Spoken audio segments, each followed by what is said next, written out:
Hi hello friends, ಎಲ್ಲರಿಗೂ ನಮಸ್ಕಾರ. Welcome back to ಮಾ pavagada ಕುಕಿಂಗ್ ಚಾನಲ್. ಇವತ್ತಿನ ರೆಸಿಪಿ ಬಂದು ಸಿಂಪಲ್ ಆಗಿ ಚಿಕನ್ ಫ್ರೈ ಹೇಗೆ ಮಾಡೋದಂತ ನೋಡೋಣ. ಅದಕ್ಕೂ ಮುನ್ನ ಇನ್ನೂ ಯಾರು ನನ್ನ ಚಾನಲ್ ಸಬ್ಸ್ಕ್ರೈಬ್ ಆಗಿಲ್ಲ, ಸಬ್ಸ್ಕ್ರೈಬ್ ಆಗಿ, ಲೈಕ್ ಮಾಡಿ, ಕಮೆಂಟ್ ಮಾಡಿ, ನಿಮ್ಮ ಫ್ಯಾಮಿಲಿ ಫ್ರೆಂಡ್ಗೆ ಶೇರ್ ಮಾಡಿ. ಹಾಗಿದ್ರೆ ಬನ್ನಿ ಚಿಕನ್ ಫ್ರೈ ಯಾವ ರೀತಿ ಮಾಡೋದಂತ ನೋಡೋಣ ಬನ್ನಿ. ಚಿಕನ್ ಫ್ರೈ ಮಾಡೋದಕ್ಕೆ ಇಲ್ಲಿ ಒಂದು ಅರ್ಧ kg ಚಿಕನ್ನ ತೊಳೆದು ಈ ಥರ ಇಟ್ಕೊಂಡಿದ್ದೀನಿ. ಒಂದು ಈರುಳ್ಳಿ ದಪ್ಪ ಗಾತ್ರದ್ದು, 2 ರಿಂದ 3 ಹಸಿಮೆಣಸಿನ್ಕಾಯಿ, 2 ಟೊಮೊಟೊ ಮೀಡಿಯಮ್ ಸೈಜ್ದು, 1 ಟೇಬಲ್ ಸ್ಪೂನ್ ಧನಿಯಾ ಪೌಡ್ರು, 1 ಟೇಬಲ್ ಸ್ಪೂನ್ ಅಚ್ಕಾರದ ಪುಡಿ, ಚಿಟಿಕೆ ಅರಿಶಿನ, 2 ಸ್ಪೂನ್ ತೆಂಗಿನಕಾಯಿ ತುರಿ, ಕೊತ್ತಂಬರಿ ಸೊಪ್ಪು, ಸ್ವಲ್ಪ ಪುದೀನ, 1 ಟೇಬಲ್ ಸ್ಪೂನ್ ಶುಂಠಿ ಬೆಳ್ಳುಳ್ಳಿ ಪೇಸ್ಟ್ ಇಲ್ಲಾಂದರೆ ಶುಂಠಿ ಬೆಳ್ಳುಳ್ಳಿ ಹಾಕೋಬೋದು. ನಾನು ಮನೆಯಲ್ಲೇ ಮಾಡಿರೋದ್ರಿಂದ ಇದನ್ನ ಬಳಸ್ತಾ ಇದ್ದೀನಿ. ಮತ್ತು 2 ಪೀಸ್ ಚಕ್ಕೆ, 4 ರಿಂದ 5 ಕಾಳು ಮೆಣಸು, 1 ಏಲಕ್ಕಿ, 3 ರಿಂದ 4 ಲವಂಗ, 1 ಅರ್ಧ ಟೇಬಲ್ ಸ್ಪೂನ್ ಗಸಗಸೆ. ಇದನ್ನ ಫ್ರೈ ಮಾಡಿ ಇಟ್ಕೋಬೇಕು. ಈಗ ಹೇಗೆ ಮಾಡೋದಂತ ನೋಡೋಣ ಬನ್ನಿ. ಸ್ಟವ್ ಮೇಲೆ ಒಂದು ಪ್ಯಾನ್ ಇಟ್ಕೊಳ್ಳೋಣ. ಪ್ಯಾನ್ ಬಿಸಿ ಆದಮೇಲೆ ಎಣ್ಣೆ 2 ಟೇಬಲ್ ಸ್ಪೂನ್ ಎಣ್ಣೆ ಹಾಕ್ಕೊಂಡಿದ್ದೀನಿ. ಇವಾಗ ಎಣ್ಣೆ ಕಾದ ನಂತರ ಈರುಳ್ಳಿ ಮತ್ತು ಹಸಿಮೆಣಸಿನಕಾಯಿ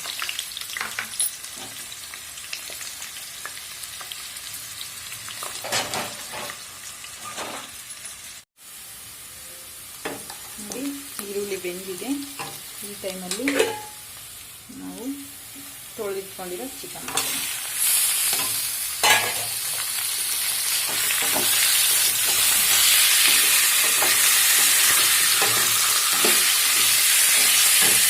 ಟೈಮಲ್ಲಿ ಸ್ವಲ್ಪ ಉಪ್ಪು ಹಾಕೊಳ್ಳೋಣ, ಒಂದು ಚಿಟಿಕೆ ಅರಿಶಿನ ಹಾಕಿ ಚೆನ್ನಾಗಿ ಫ್ರೈ ಮಾಡ್ಕೊಳ್ಳೋಣ.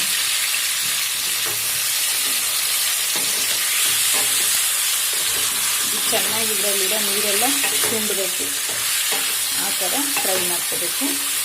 ಅಷ್ಟರಲ್ಲಿ ನಾವು ಒಂದು ಮಿಕ್ಸಿ ಜಾರ್ ತಗೊಂಡು ಈ ತೆಂಗಿನಕಾಯಿ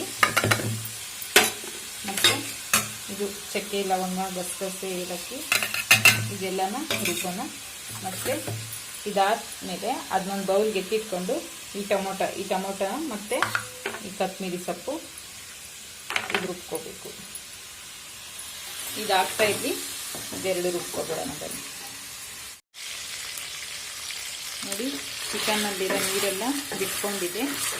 ಈ ಟೈಮಲ್ಲಿ ನಾವು 1 ಟೇಬಲ್ ಸ್ಪೂನ್ ಅಚ್ಕಾರದ ಪುಡಿ, 1 ಟೇಬಲ್ ಸ್ಪೂನ್ ಧನಿಯಾ ಪೌಡ್ರು, ಚಿಟಿಕೆ ಅರಿಶಿನ ಹಾಕ್ಕೊಂಡು ಫ್ರೈ ಮಾಡೋಣ.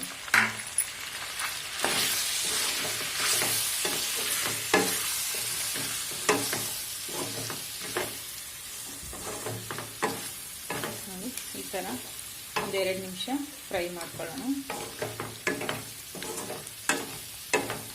ಸ್ಟವ್ ಮೀಡಿಯಮಲ್ಲಿರಬೇಕು, ಯಾಕಂದರೆ ನಾವು ಮಸಾಲೆ ಹಾಕಿದ ತಕ್ಷಣ ತಳ ಹಿಡಿಯೋ ಸಾಧ್ಯತೆ ಜಾಸ್ತಿ ಇರುತ್ತೆ. ಹಾಗಾಗಿ ಸ್ಟವ್ ಮೀಡಿಯಮಲ್ಲಿ ಇಟ್ಕೊಂಡು ಚೆನ್ನಾಗಿ ರುಬ್ಕೋಬೇಕು.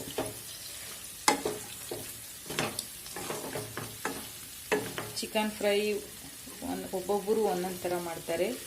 ಈ ಥರನೂ ಒಂದ್ಸಲ ಟ್ರೈ ಮಾಡಿ ನೋಡಿ.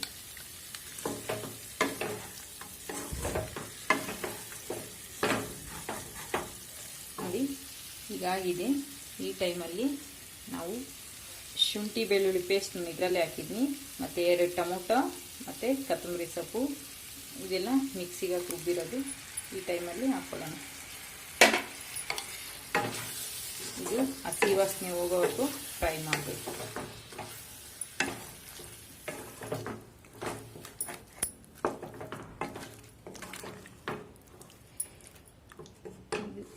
ಸ್ಟವ್ ಮೀಡಿಯಮಲ್ಲಿರಲಿ. ಒಂದು ಲಿಡ್ನ ಕ್ಲೋಸ್ ಮಾಡಿ ಒಂದು 2 ರಿಂದ 3 ನಿಮಿಷ ಅದು ಹಸಿ ವಾಸನೆ ಹೋಗೋವರೆಗೂ ಬಿಡೋಣ. ನೋಡೋಣ ಬನ್ನಿ ಯಾವ ಥರ ಆಗಿದೆ ಅಂತ. ನೋಡಿ, ಸುತ್ತು ಎಣ್ಣೆ ಬಿಟ್ಟಿದೆ. ಇವಾಗ ಒಂದು 60% ಆಗಿದೆ. ಈ ಟೈಮಲ್ಲಿ ನಾವು ತೆಂಗಿನಕಾಯಿ ಮತ್ತು ಚಕ್ಕೆ ಲವಂಗ ಈಗ ರುಬ್ಬಿದ್ವಲ್ಲ ಅದನ್ನ ಹಾಕೊಳ್ಳೋಣ. ಹಾಕ್ಕೊಂಡು ನಮಗೆ ಈ ಟೈಮಲ್ಲಿ ಎಷ್ಟು ಬೇಕೋ ಅಷ್ಟು ನೀರು ಹಾಕ್ಕೊಂಡು ಹೆಚ್ಚಿಸ್ಕೊಳ್ಳೋಣ. ಗಟ್ಟಿ ಬೇಕಂದರೆ ನೀರು ಹಾಕೋದು ಬೇಡ, ಸ್ವಲ್ಪ ನಮಗೆ ಗ್ರೇವಿ ಥರ ಬೇಕು ಅಂದರೆ ನೀರು ಹಾಕ್ಕೋಬೋದು. ಯಾವ ಥರ ಬೇಕೋ ಆ ಥರ ಈ ಟೈಮಲ್ಲಿ ನಾವು ಆಲ್ಟ್ರೇಷನ್ ಮಾಡ್ಕೋಬೋದು.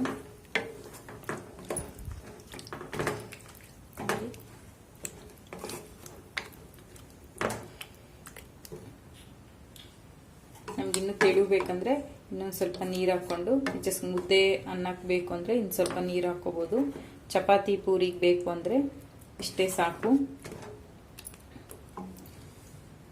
ಲಿಡ್ನ ಕ್ಲೋಸ್ ಮಾಡಿ ಇದು ಮಿನಿಮಮ್ ಅಂದ್ರೂ ಸ್ಟವ್ ಮೀಡಿಯಮಲ್ಲೇ ಇರಬೇಕು. ಒಂದು 10 ನಿಮಿಷ ಬೇಯಿಸ್ಕೊಳ್ಳೋಣ. ಸ್ಟವ್ ಮೀಡಿಯಮಲ್ಲಿ ಇಟ್ಕೊಂಡು ಬೇಯಿಸ್ಕೊಳ್ಳೋಣ. ಬನ್ನಿ ಫ್ರೆಂಡ್ಸ್, 10 ನಿಮಿಷ ಆಯಿತು. ಚಿಕನ್ ಹೇಗಾಗಿದೆ ಅಂತ ನೋಡೋಣ. ನೋಡಿ, ಎಣ್ಣೆ ಬಿಟ್ಟಿದೆ. ಈಗಾದರೆ ಬೆಂದಿದೆ ಅಂತ. ನಮಗಿನ್ನೂ ಗ್ರೇವಿ ಥರ ಬೇಕು ಅಂದರೂ ಇವಾಗಲೂ ನಾವು ಸ್ವಲ್ಪ ನೀರು ಹಾಕ್ಕೊಂಡು ಉಪ್ಪು ಖಾರ ಚೆಕ್ ಮಾಡಿಕೊಂಡು ಇನ್ನು ಸ್ವಲ್ಪ ನಮ್ಗೆ ಗ್ರೇವಿ ಥರ ಬೇಕಾದರೆ ನೀರು ಹಾಕ್ಕೊಂಡು ಕುದಿಸ್ಕೋಬೋದು. ನೋಡಿ, ಚಪಾತಿ ಪೂರಿಗೆ ಆದರೆ ಸಾಕು ಇಷ್ಟೇ. ಮತ್ತು ನಮ್ಗೆ ತಿಳಿ ಸಾಂಬಾರು ಜೊತೆಗೆ ಸೈಡ್ಗೆ ಅನ್ನೋ ಥರ ಇದ್ರೂ ಇಷ್ಟೇ ಸಾಕು. ಮುದ್ದೆ ಅನ್ನಕ್ಕೆ ಬೇಕಂದರೆ ಇನ್ನು ಸ್ವಲ್ಪ ನೀರು ಹಾಕ್ಕೊಂಡು ಹೆಚ್ಚಿಸ್ಕೋಬೋದು. ಇಷ್ಟೇ ಫ್ರೆಂಡ್ಸ್ ಇವತ್ತಿನ ರೆಸಿಪಿ. ನಿಮಗೆ ಈ ರೆಸಿಪಿ ಇಷ್ಟ ಆದಲ್ಲಿ ಲೈಕ್ ಮಾಡಿ, ಕಮೆಂಟ್ ಮಾಡಿ, ಶೇರ್ ಮಾಡಿ. ಇನ್ನಷ್ಟು ಈಸಿ ರೆಸಿಪಿಗಾಗಿ ಉಮಾ ಪವಗಡ ಕುಕಿಂಗ್ ಚಾನಲ್ನ ನೋಡ್ತಾ ಇರಿ. ವಿಡಿಯೋ ನೋಡಿದ್ದಕ್ಕಾಗಿ ಧನ್ಯವಾದಗಳು.